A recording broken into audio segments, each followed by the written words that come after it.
আজকে আমি বানিয়েছি নিরামিষ দিনের দারুণ একটি পদ, আলু পটল দিয়ে ছানার ডালনা, যেটি ঘরোয়া কিন্তু খেতে ভীষণ সুস্বাদু।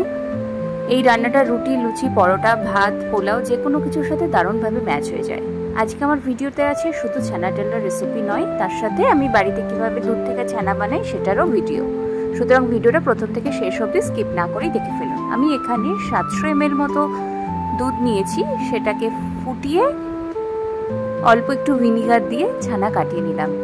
যেহেতু আমার কাছে পাতিলেবু ছিল না, সেই জন্য আমি ভিনিগার দিয়ে ছানাটা বানালাম। আপনারা চাইলে পাতিলেবুর রস দিয়েও ছানা বানাতে পারেন। এরপরে ছানাটাকে ভালো করে একটি কাপড়ে রেখে জলটা ঠিক এইভাবে নিংড়ে নিলাম।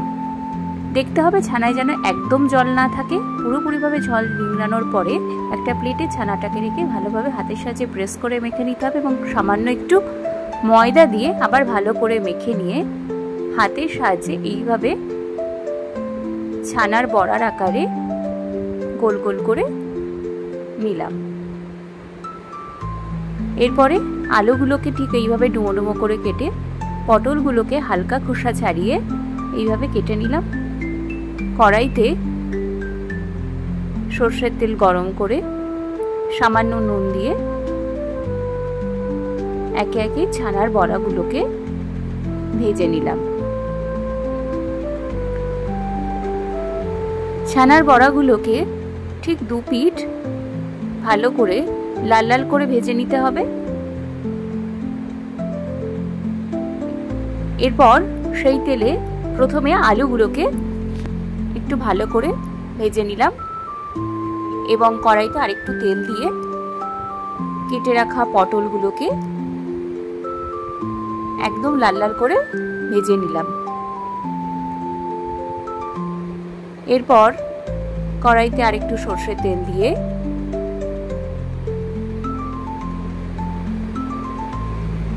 প্রথমে গোটা গরম মশলা ফোড়ন, তার মধ্যে আছে দারচিনি, একটা এলাচ আর 3টে লবঙ্গ ফোড়নে দিলাম, আর 1 চামচ মতো জিরে ফোড়নে দিয়ে দিলাম, আর একটা শুকনো লঙ্কা ফোড়নে দিয়ে দিলাম। এরপরে একটা মাঝারি সাইজের টমেটো লম্বা লম্বা করে কেটে কড়াইতে দিয়ে দিলাম এবং 2 চামচ মতো আদা, কাঁচা লঙ্কা, শুকনো লঙ্কা বাটা সেই কড়াইতে দিয়ে দিলাম এবং ভালো করে মাখিয়ে নেওয়ার পর একে একে 2 চামচ নুন, 1 চামচ হলুদ গুঁড়ো, ছোট চামচের 2 চামচ জিরের গুঁড়ো, অল্প পরিমাণ ধনের গুঁড়ো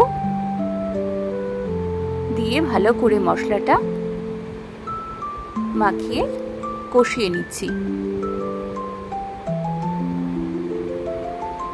মশলা কিন্তু খুব ভালোভাবে কষিয়ে নিতে হবে এবং সেই সময় ভেজে রাখা আলু আর পটলগুলোকেও মশলার সাথে ভালোভাবে কষিয়ে নিলাম।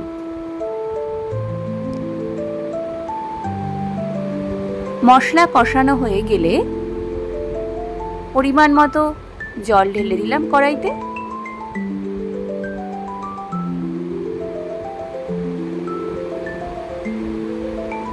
এবং কড়াইয়ের জলটা হালকা ফুটে এলে ভেজে রাখা ছানার বড়াগুলোকে সেই কড়াইতে দিয়ে দিলাম এবং ঢাকা দিয়ে রাখলাম 10 মিনিটের জন্য। ঢাকা দেওয়ার পরে ঠিক 10 মিনিট পর দেখলাম আমার ছানার ডালনার রেসিপি অনেকটা হয়ে এসছে, আলুগুলো এবং সিদ্ধ হয়ে গেছে। এরপরে ঠিক নামানোর আগে সামান্য স্বাদ অনুযায়ী চিনি, 2 চামচ ঘি আর 1 চিমটে মতো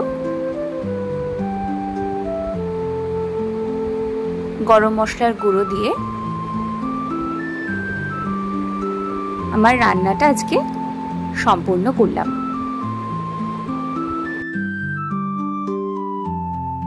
এই দেখুন, আলু পটল দিয়ে ছানার ডালনার রেসিপিটা একদম রেডি। আপনারাও ঠিক বাড়িতে ঠিক এইভাবে বানিয়ে দেখুন, খেতে কিন্তু দারুণ লাগে। ভাত, রুটি, পরোটা, লুচি যে কোনো কিছুর সাথে এই রেসিপিটা ভীষণভাবে পারফেক্ট এবং কমফোর্ট একটি খাবার। আমার আজকের এই রান্নাটা ভালো লাগলে অবশ্যই একটা লাইক দেবেন এবং কমেন্টে অবশ্যই জানাবেন যে আজকের রান্নাটা কেমন লাগলো।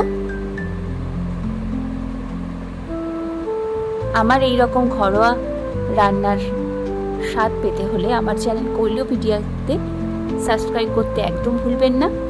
পরবর্তী সময়ে আরেকটি ঘরোয়া রেসিপি নিয়ে হাজির হব। ততক্ষণে ভালো থাকুন, সুস্থ থাকুন। Thank you.